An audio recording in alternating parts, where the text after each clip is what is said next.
أعوذ بالله من الشيطان الرجيم بسم الله الرحمن الرحيم الحمد لله وكفى والصلاة والسلام على رسولنا المصطفى وعلى آله وصحبه الشرفاء وبعد Falëndërim dhe ladhratat I takojnë Allahu Gjelle Gjelaluhu, salatat salamet qofshin mbi pejgamberin sallallahu alaihi wasallam, mbi familjen e tij, shokët e tij dhe gjithë muslimanët që pasojnë zemrën e tyre tek ditën e gjykimit. Allahumma amin. Një ditë për ditëve pejgamberi sallallahu alaihi wasallam e takoi Abdullah ibn Omerin radhiyallahu anhu dhe I tha: Kun fi dunya ka'annaka gharibun aw 'abir as-sabil wa 'udda nafsaka min ashab al-qubur. Pastaj tha Abdullah ibn Omeri në vazhdim, kjo është prej fjalës së Abdullahut radhiyallahu anhu, tha në qoftë se e mrin sabahin mos e prit mbrëmjen, e në qoftë se e arrin mbrëmjen mos e prit sabahin. Ky hadith I pejgamberit sallallahu alaihi wasallam drejtuar Abdullah ibn Abbasit, e I cili hadith është mësim edhe për neve shumë, na mëson shumë gjëra. Një prej gjërave shumë të rëndësishme është se pejgamberi sallallahu alaihi wasallam kur e këshilloi Abdullah ibn Omerin nuk ishte plak që mi thonë banu gati për me vdek, banu gati për mu taku me Allahun, po ishte I ri. Ishte djalosh I ri. Ky hadith dhe hadith e tjera të pejgamberit sallallahu alaihi wasallam drejtuar të rive dhe fëmijëve na tregojnë neve se sa ka qenë I kujdesshëm dhe na mësojnë neve se sa duhet jemi të kujdesshëm në edukimin dhe mësimin që duhet më përcjell të rive dhe fëmijëve tanë, duke mos I anashkalu apo duke mos I lanë anësh të moshuarit, mos më thon plet se jo me të hatri. E dim hadithin që pejgamberi sallallahu alaihi wasallam I drejtua Abdullah ibn Abbasit kur ishte I ri, kur ishte fëmijë I ri. Tha: ja gulam inni uallimuka kalimat, tha djalosh, unë kam të mësu do fjalë. Ihfadhillaha yahfazka, ruaja Allahun, Allah të ruan ty. Ku është duke I thonë? Është duke I thonë një personi për të cilin lapsi Allah nuk shkruan. Gulam I vogël ka qenë. Inni uallimuka kalimat, po të mësoj fjalë. Çfarë fjalë? Fjalë të rëndësishme, shumë të mëdha. Bazament për bazamentet të fesë. Ruaja Allahun, Allah të ruan ty. Ruaja Allahun ke me gjetë në vështirësi. Afrohu te Allahu kur je në bëllëk, në rahatlëk, Allahu ka me të ndihmua kur t'jesh në vështirësi. Fa'lam, edhe dije, anë l'ummete idhe ijtama'at ala an yanfa'uka bi shay'in fala yanfa'uka illa bi shay'in qad katabahu Allahu lak. Dije se një grup ummeti bashkë me të bë mirë ty, nuk mundën me të bë mirë jashtë asaj që Allah e ka caktuar për ty.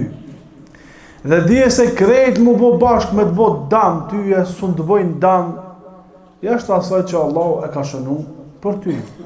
Rufi'ati al-aqlamu wa jaffati as-suhuf, janë ngrit lapsat, janë thaflet o. U sos kjo punë. Këto fjalë ja tha një të rijut. Në hadithin e parë ja tha Abdullah ibn Omerit, I cili ishte I ri. Dhe kjo na mëson neve se na duhet në vazhdimshmëri të mësojmë të rit tanë, fëmijët tanë, që ta ruajnë mirë raportin e tyre me Allahun, që mos të harojnë dhe ta dinë se janë rob të Allahut dhe si të tillë ta jetojnë jetën.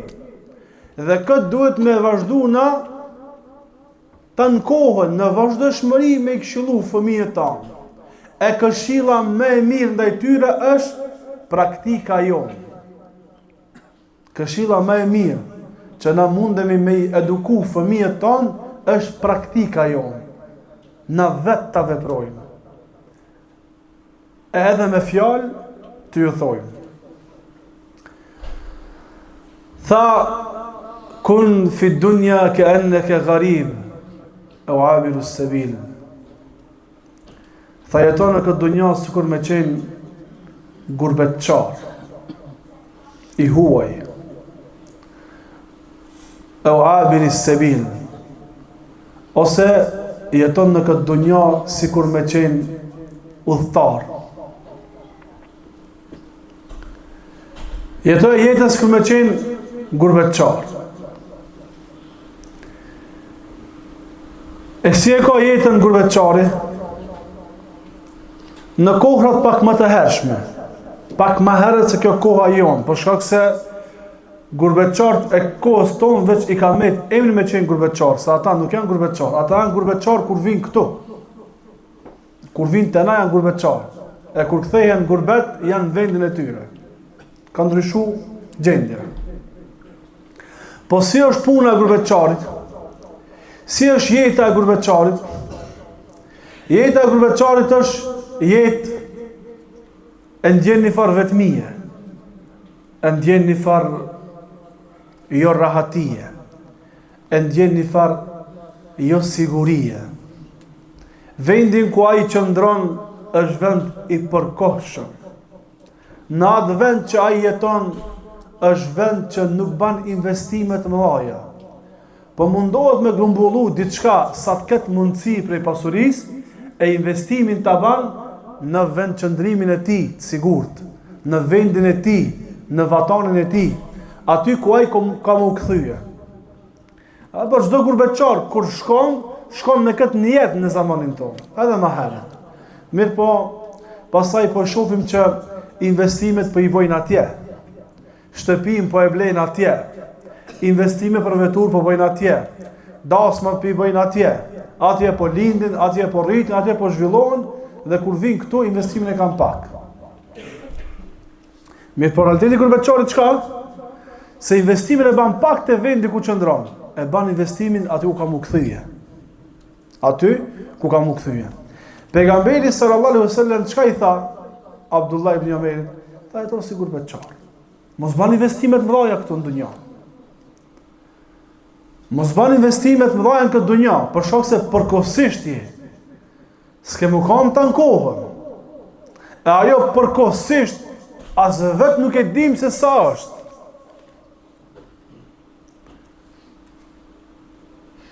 E Allahu në shumë ajetën e ka të regu se ju vjen njerëzve vdekja baghtatan wa hum la yash'urun.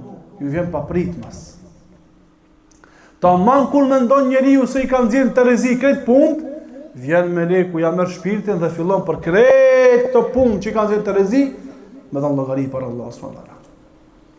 Pra këtë realitet zot me harua. Se krejt investimin çka e ban, pasurinë çka e lën, mundin që e jet, e që së shilidhur me Allahun subhanahu wa taala, për atë mund dhe pasuri që ti keme lanë në këtë botë, për krejt atë vetë keme dhonë llogari, a personat të cilët kemi ja u lanë, kanë me të harua. Kemi në shoqërinë tonë dhe njerëzit në përgjithësi, ndoshta edhe dikush që është këtu me neve në xhami, që i ka vdek nana, ose i ka vdek baba, para shumë viteve, ka haru që ka ekzistuar. Kur e përmend dikush thot, baba jam ka qenë. Baba, haron njeriu. E haron njeriu. Se nuk e sheh për ditë më edhe harohet. Ama djali harohet, ja, djali s'harohet se ki gjallë për para vetes. Fëmia s'harohet se ki para vetes. Bashortja s'harohet se ki për para. Po dikush që ka qenë dhe tash nuk është, pas një periudhe kohore harrohet. Harrohet. E në qoftë se ne do të harrohemi, a do të harrohemi, a ja vlen që t'japim mund për dikant që ka me në haru?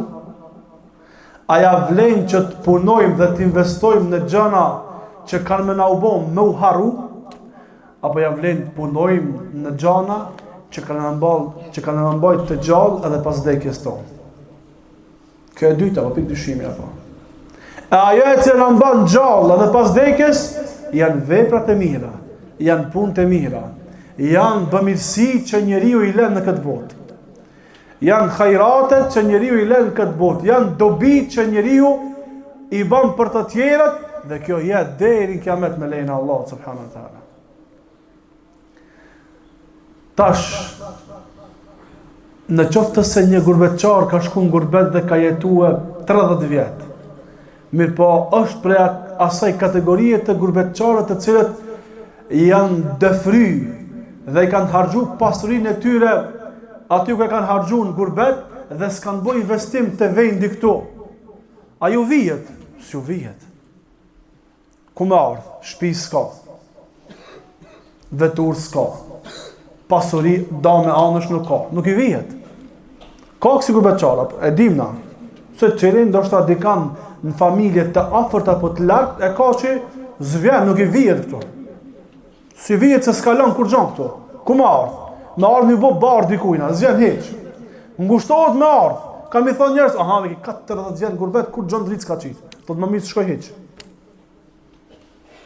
Pse? Pse s'ka bëj investim këto. Kështu është njeriu me botën tjetër. S'do me shku te Allah. Pse s'do me shku? Po s'ka bëj investim. S'ka bëj investim. Anë llogari ka mu marr. Tash, parashot pyetja. Për këtë periudhë që na kena jetua, 20, 30, 40, 50 vite, dikush ma shumë e dikush ma pak. Ku është bëj investim ma shumë? Për këtë dunja?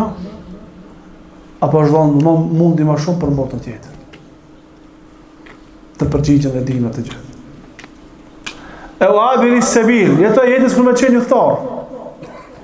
Udhëtari, kur merë me shku në udhë dikon, sa merë me vete? A e merë këtë pasunin me vete? Jo, merë pasunin sa me kalu këtë udhëtim. A i merë këtë petkat me vete?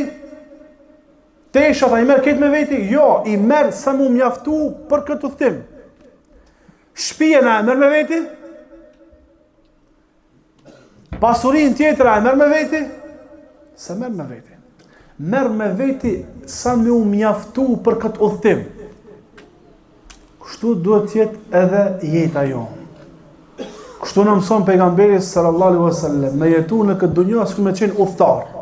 E udhëtari merë prej asaj që ka posedon, atë sa mu mjaftue. Edhe na duhet me marë prej kësaj dunjaje,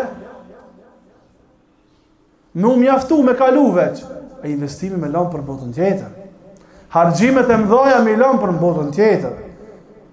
Nuk duhet me bo na udhëtimi me shkum pushime dhe me hargju krejt parët. Kur vishë të shpia me im borsh me kalu mujë pastaj. Kjo nuk është e logjikshme. Po hargjo se mu mjaftue. Se ki jetën ala e ki. Edhe na e kina jetën, bile henës fillon jeta pas vdekjes. E në këtë dunja me ndërtu atë sa mu mjaftue. Me investu sa mu mjaftue. Me kalu për kësë dunjaje. E investime tjera, me ilan për ta Allahu Gjellë Gjellalu. Wa udda nafsaka min ashabil qubur. Dhe llogaritë vetën tënde, sikur me qenë banor i varrezave. Sikur me qenë banor i varrezave. Njani prej neve e ka rendin me shku te Allah. Kush nuk e dim, ama kena me shku. Herët ose vonë. Kena me shku. Të gjithë. Inneke mejitun o innehum mejitun. Ti o Muhammed je i vdekur, ke me vdek, edhe ata kanë me vdek. Veç bajni mend, se tha pejgamberi sallallahu alaihi wasallam, wa inna lil mauti la sakarat. Me të vërtetë vdekja ka agoninë e vet. Vdekja nuk është e lehtë. Me dalë prej kësaj bote nuk është e lehtë. Sot me e shit, me pasuni, me pare, diçka që e ki pas shumë vite të vetja jote, edhe pse merë pare, apet dhimat. Apet dhimat, se jem su me ta. E mo le me dalë shpirti. Me edhan atë ma të shenjë nëse njeri e pas të dalë. A duhet me edhan. Allahu nuk do me na mërzit, ama duhet me na marrë shpirtin. Ka me na marrë shpirtin, ama s'do me na mërzit, ama shpirtin ka me na marrë. Dhe kjo është moment vendimtar. Në momentin e vdekjes, njeriu e merr vesh se për ka unis. Pse në momentin e vdekjes, tha pejgamberi sallallahu alaihi wasallam, për njeriu e mirë vin për gëzime, alo para se me vdek. Vin me laçe, tufa. Vin me laçe me qefim prej xheneti, me parfym prej xheneti. I rrethohen rreth tij dhe shef me laçe sa i syni larg. Derisa të vjen meleku i vdekjes me marr shpirtin dhe ja nxjerr shpirtin dhe ja vendosin qefinin prej xhenetit, i parfymosin me parfum të xhenetit dhe ngritet lart derisa arrin mbi 7 qiell dhe senohet në listën e njerëzve të mirë. Mirë, para vdekjes i shef. Dhe momenti dhe rasti i njeriu të keq vin me laçe, me fytyra jo të mira, me qefim prej xhehenemit, me parfym apo qelbësir prej xhehenemit, derisa i grumbullohen rreth tij dhe i shef sa syni larg. Vjen meleku me ja marr shpirtin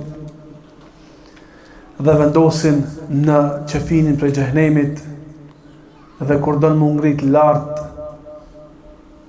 nuk i jepet leje me kalu qell në kësaj dunjaje, dhe prej atje larg hidhet në varr.